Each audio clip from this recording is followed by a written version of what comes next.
This is Jordan Tower with JT News. Make sure you smash that like button, smash that subscribe button. Okay, so T.I. wishes Kanye West happy birthday. And I'm always confused with T.I. because he'll take a hard stance against somebody.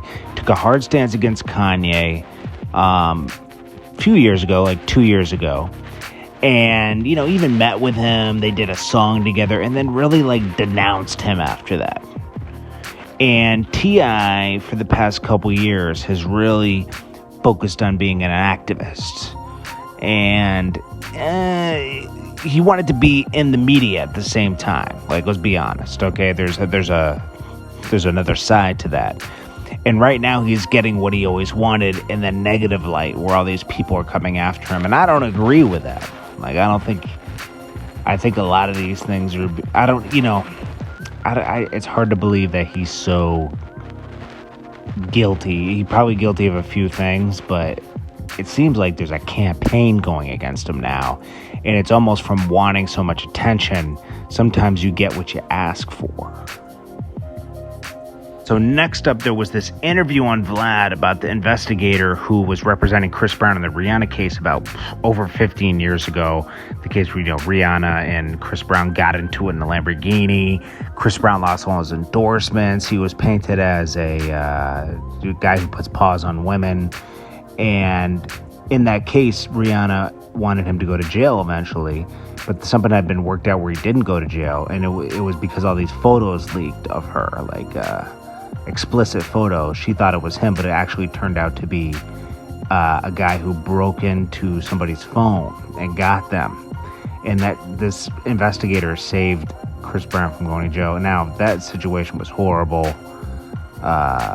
Chris Brown lost everything and had to rebuild it. And, you can't put your paws on a woman, even if a woman's putting paws on you.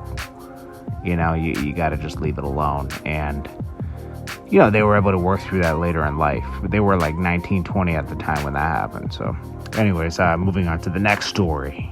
Fat Joe's beard got trashed the other night for being drawn on. We already know this. It looks him and Khaled.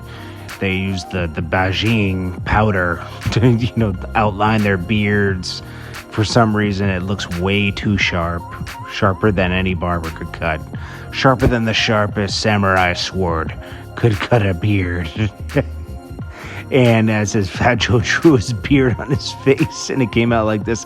This was at the Jake Paul fight. Fat Joe continues to clown himself over and over. Now, Fat Joe is an important part to hip-hop history, period. Okay? We know why. But his stories are so insane when he tells him, I had 1,000 guys with me going here and this. I know this, but he has a story for he is the best storyteller because he'll add into the story. People are trashing him about the beard. Now, his beard has gone viral. Okay, it might be time to let the beard go. just let the beard go. Let it be where it was. Okay, at one point you could have a beard. Right now, it's just trash. People just kept trashing this beard. It was crazy online. I don't know if you saw it, but I thought it was hilarious. The next story, we got Azealia Banks. She's coming for Nicki Minaj. She comes for every female. I don't know. Azealia Banks is an interesting person. Now she's saying that Nicki's blackballed because she, mimicked a bunch of people. I think that what damaged Nicki was the whole Cardi B thing.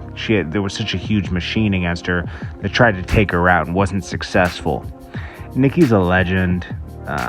She's gonna do what she does, she can't be blackballed. It's pretty much impossible. There was a setback with the Cardi B thing, but now that Cardi B's kind of plateaued, it's not gonna happen. Anyways, Azealia Banks will be Azealia Banks. But anyways, this is Jordan Tower with JT News. Make sure you smash that like button, smash that subscribe button. I appreciate you guys so much. And I will check you guys on the next one. Peace.